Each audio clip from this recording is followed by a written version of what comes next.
No niin, toinen pääsiäispäivä. Ostinpa tämän kevään ensimmäisen mämmin. Tää taisi olla joku 3 euroa Turtolasta, herkkumämmiä. Ja ostin kuohukermaa ja toinen oli vaniljaa ja ei tässä kyllä mitään makueroa. Huomaa, että ottiko sitten kuohukerman kanssa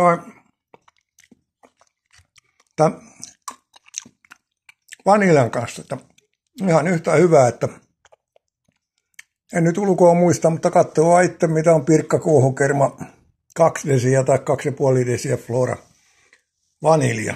Että ei käytännössä makueroa mitään.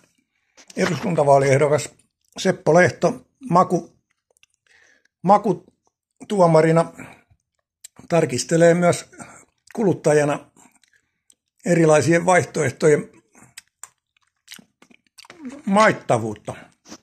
Tämä oli varmaan tämän kevään ensimmäinen mämmi ja viimeinen. Tässä on tullut 6 kiloa helmikuun alusta asti pois painoa, niin jatketaan samalla linjalla. Paavikin on tämän päivän uutisten mukaan kuollut 88, eli HH-merkeissä, kuten tiedätte. Tämä tuli Paavin mitta täyteen samalla lailla kuin erään itävaltalaisen korpraalin. Päivän jatkoa eduskuntavaaleissa 2027 käytettävissä.